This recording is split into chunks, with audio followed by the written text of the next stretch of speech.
The last time I remember that there was a conversation between the presidents of Russia and the United States at all, at least publicly, it was a teleconference between Putin and Biden. And we remember well that there was no one next to Putin at that time, he was alone. And then we saw footage of Biden with just a whole armada of advisors.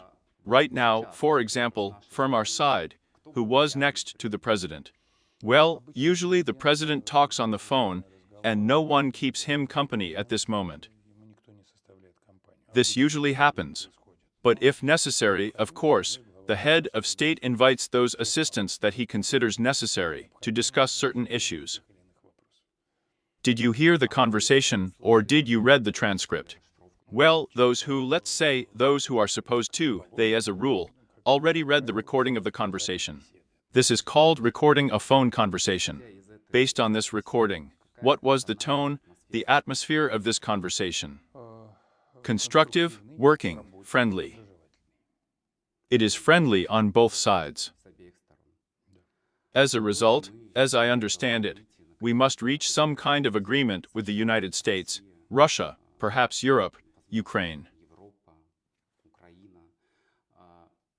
Now is the anniversary. Today is exactly 10 years of the Minsk Agreements. Signing of the Minsk Agreements. We are all witnesses that, it turns out, we were deceived with the Minsk Agreements. This was said at the highest level. Where is the guarantee that we will not be deceived again? Well, probably because, let's say, the romantic period is over. Now is the time for pragmatism, the time to build on the experience of past years. And just this experience of the past years, we are also learning, we are not standing still. And of course, we have gained solid experience in how to defend our interests in such a way as not to please, let's say, in the network of some false promises. After all, there are not only the Minsk Agreements, there is a whole series of deceptions, waves of NATO expansion, and many others. And Russia does not forget all this. And we, of course, will take all this into account when formulating a position. If we recall that night in Minsk, it was 16 o'clock. Did any of you understand at all? Did you imagine that you would spend a day in this palace when you arrived there? No, no one. Everyone understood that it would be a very difficult conversation. But that it will happen like this, that is, in fact, the heads of state were then engaged in drafting the document. That is, they chose the words themselves. The words were selected, and the drafting was in English. Then he was immediately transferred. Immediately there were attempts to compare, because sometimes when replacing words, even synonyms, when switching from one language to another, a different meaning arises. And the presidents have personally dealt with this. In other words, they suddenly became linguists, translators, and so on. Well, not to mention, let's just say, not to mention filigree diplomacy. In this case, I can only talk about Putin, the filigree diplomatic talent, the enchanting diplomatic talent that Putin showed then. And have you physically managed to observe in the middle of the night, who feels how? Because we saw that the journalists there were all falling off their feet, lying on the floor. They were falling down. But presidents are also people. But the heads of state worked so tiredly. None of them managed to get there. Well, here's a little bit of an order. No. It was an absolutely constant job. Moreover, the composition changed, that is, dialogues were conducted first 4-2, 4-3. Then the composition of these 2 or 3 changed. Again discussed, again converged, diverged. It was a very complicated process, and, of course, well, to see this firsthand. It's probably only possible once in a lifetime. That is, at the moment when the president of Russia came out to us at 11 in the morning, in reality. This discussion between the presidents had just ended in general. And if they checked every word, then why did all these oddities and constant statements begin later?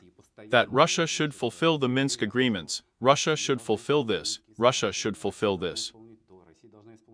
Although it's not written anywhere there.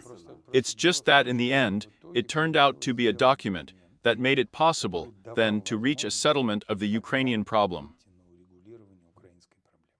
Russians would not be bullied in the Donbas, there would be no civil war. There would be no desire of the Russian people in the Donbas to separate from Ukraine, to leave a country that shoots its people from tanks, from military aircraft, to come to a settlement, and, in fact, Ukraine would be whole, and there would be no mockery of Russians in the Donbas, there would be no civil war. There would be no desire of the Russian people in the Donbas to secede from Ukraine, to leave a country that shoots its people from tanks, from military aircraft. Here, it might not have happened at all. There was a step-by-step logical chain of actions that everyone agreed to take. But, as we later found out, why did they accuse Russia of something? Because no one was going to execute this chain. No one wanted to do that.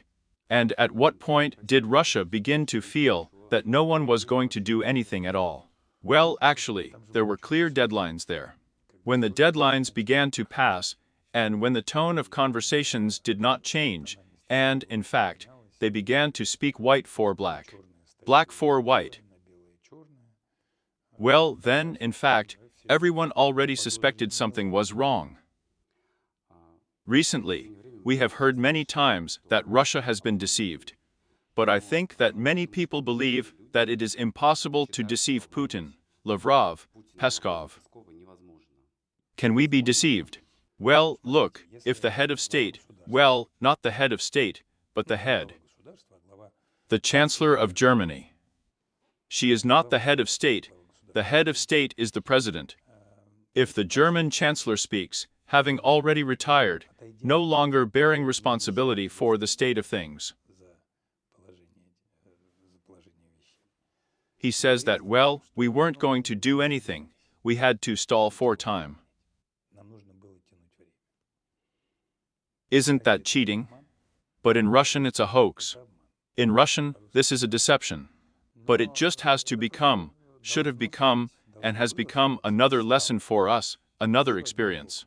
That will help us in the future to defend our interests in the best possible way.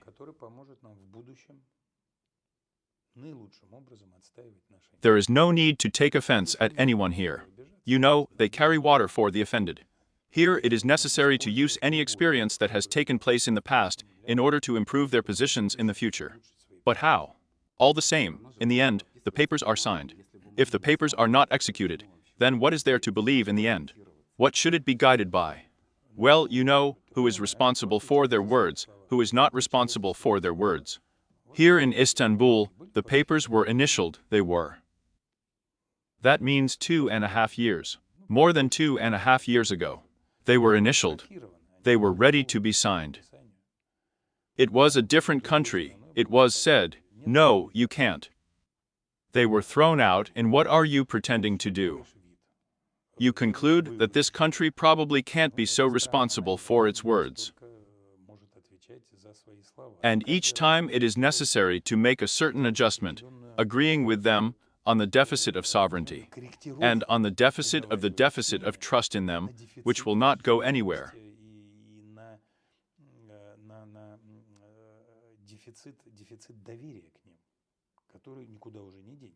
How large-scale this meeting should be prepared due to the fact that the presidents probably can hardly meet, just sit down and talk without preparation.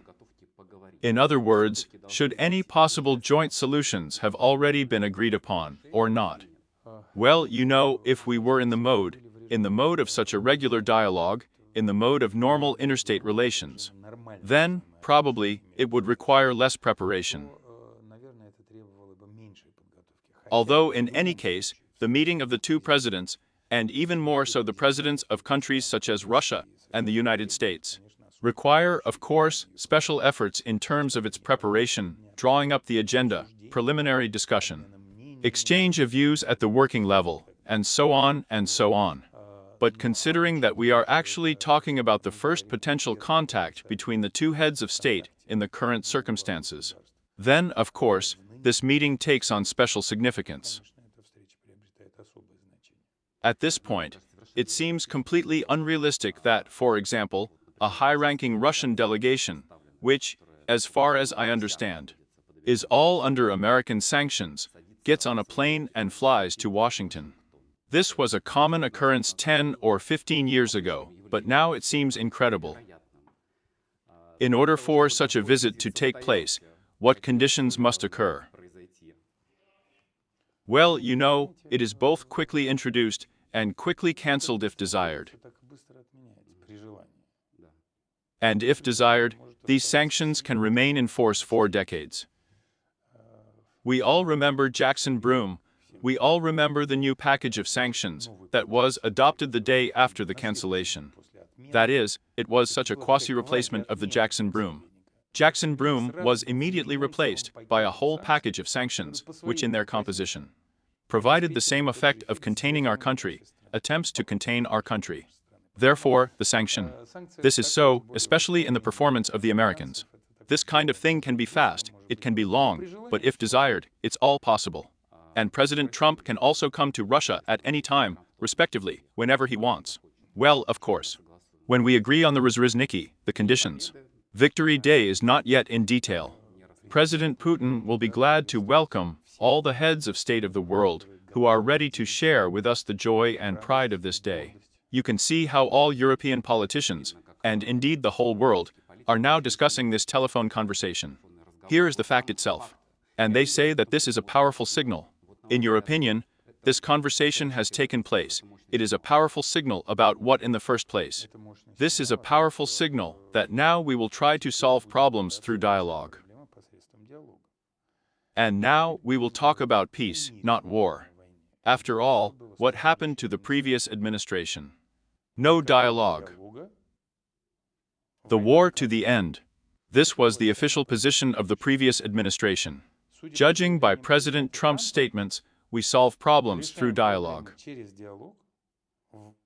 No war, we need peace.